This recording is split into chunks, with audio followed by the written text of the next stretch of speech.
Well, hello, and welcome to another episode of Glorious Life on Wheels. On this channel, I bring stories to you about people living life as a nomad or in van life. And I also bring stories to you about what's happening in the community or in society as a whole. What I especially like doing, however, is bringing content that I think is going to be of value and will really help you and you can apply to your own lives.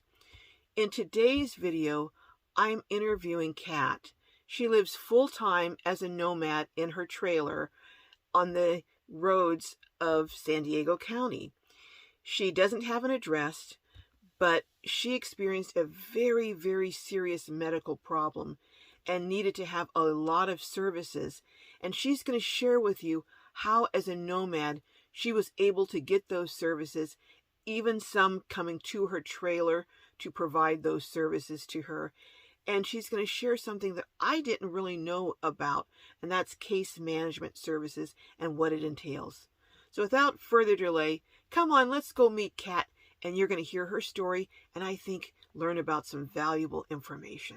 Well, hello again, Kat. Hello, how are you doing? I'm doing great.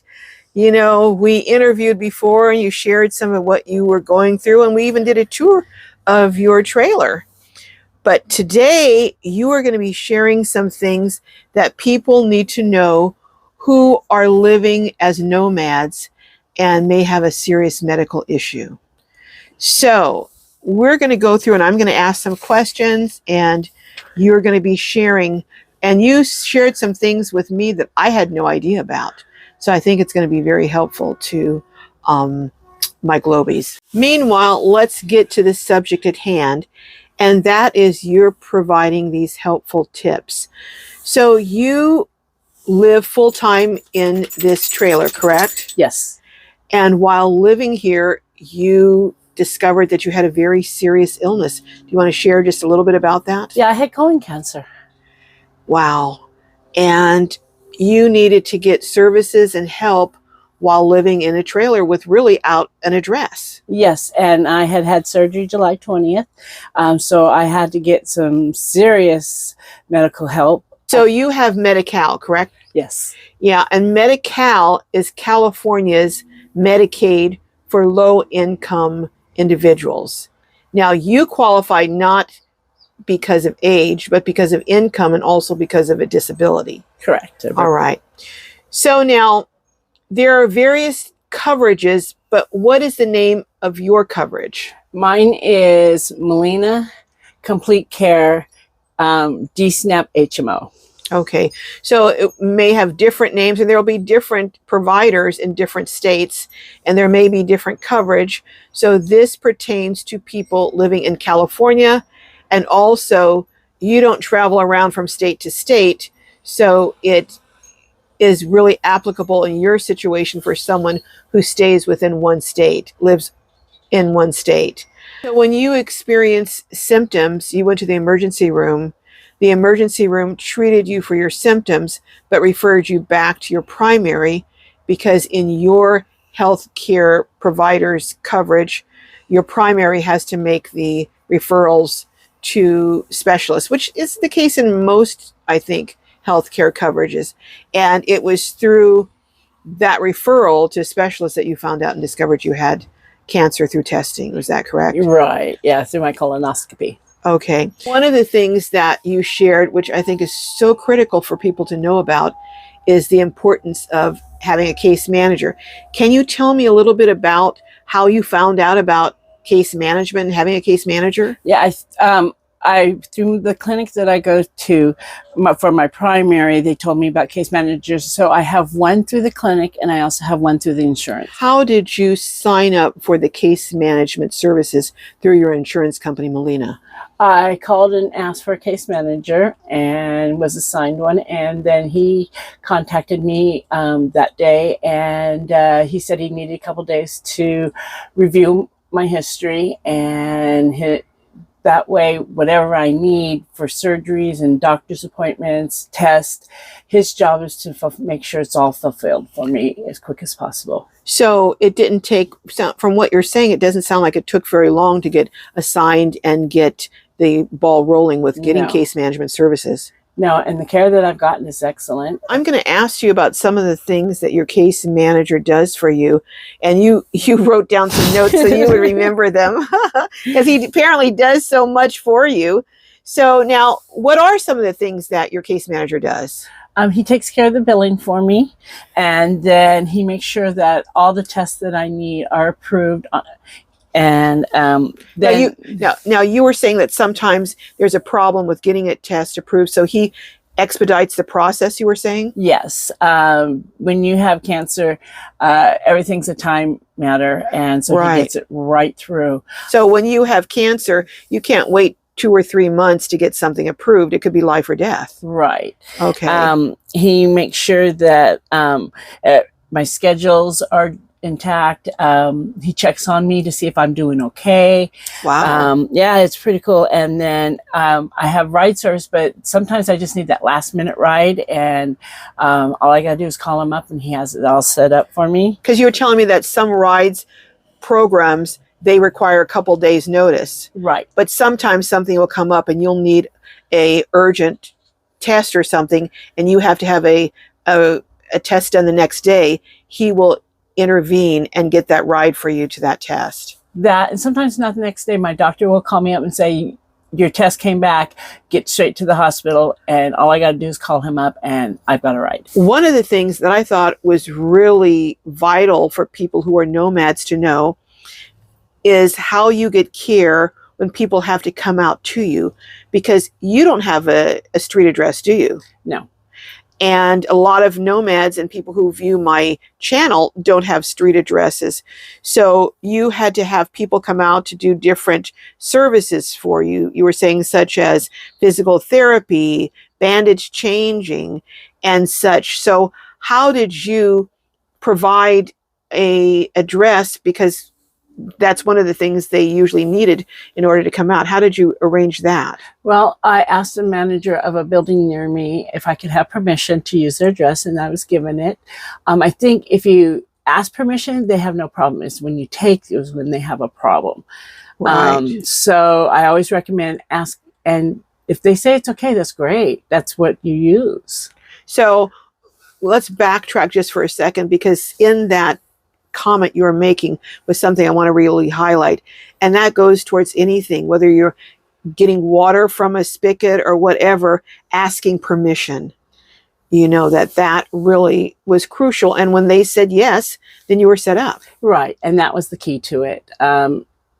Asking to make sure, because people get angry if you just take. Right. You know, so people are willing to give when you're in need. That's so true. So true. Now, one of the other things you were saying that you received was food delivered. Mm-hmm. How did that turn out? How did that come about? It's all part of the insurance. The insurance, if I need food delivered, I can have it right to my trailer.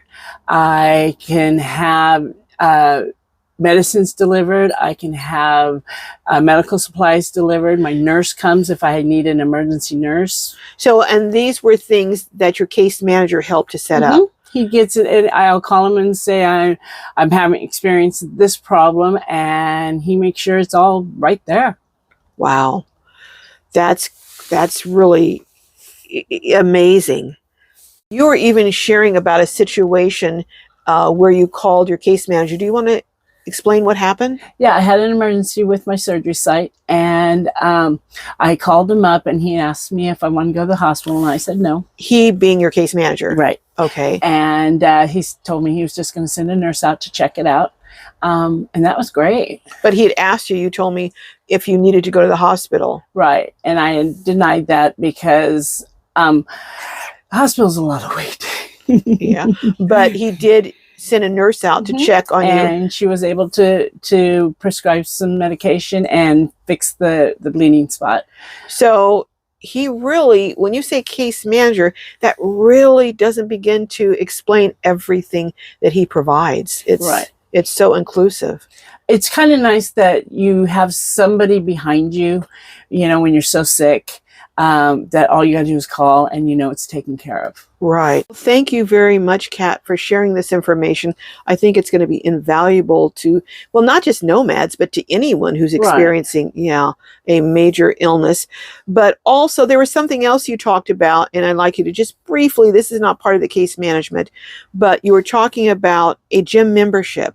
And can you share just a little bit about how that worked for you? Yeah, most insurances now have some kind of senior or elderly or I'm disabled gym membership, and it's cheaper for them to provide it for you for free, so that your health remains instead of paying all the doctor bills. So I get to use a jacuzzi and a sauna and a pool. I get to take hot showers. I haven't used the weights yet because I'm just still too weak. But when you're living in a trailer, water is a huge issue. Oh, the best thing is rinse and repeat. My hair, I mean, yes, it's falling out. Yes, it's thin, but rinse and repeat's good. Well, guys, forgive us for the train going by, but hey, the information, I think you can still hear it. So do check out, because yours is silver and fit, but there are other silver sneakers, but usually it's for 65 and older, but also if you have a disability or some other situations, you're eligible for it. Yes. Well, thank you so much, Kat. Is there anything else about medical coverage living as a nomad that you think could be helpful to share with my viewers? Well, like on my case, being able to have the Flex card, which gives me $55 a month food plus $210 every 3 months for my vitamins and my diapers and everything else I need. Well, let's back up for a second. When you say the Flex card, what is a Flex card? It's through the insurance again. With mine, a lot of insurances do it. And what they do is they pay you every month $55. It's not allowed to have junk food, but you have to have good food to eat. And that's on a card that they give you? Yeah, it looks like a little MasterCard. Okay. So it's a debit card, it sounds like. Yeah, it is. Okay. But it still has a little MasterCard symbol. Mine does, at least. I can pay for my medications. I can pay for vitamins, any kind of medical supplies. I can buy stuff for my teeth, my hair. So let's back up again. So they give you $55 a month for food. Right. And $210 every 3 months. Okay, for medical supplies. Right. But one thing I do want to warn people about and caution people, there are sometimes people will call pretending to be representing Flex Card to get your personal information. They're scammers. So do confirm and maybe call back to your insurance company directly and ask about it, rather than give that information out to someone just calling cold call. But you found that very useful because you're on a very limited budget. Right. And it's kind of nice because I have a lot of medication, a lot of vitamins now. And vitamins are expensive. Right, right.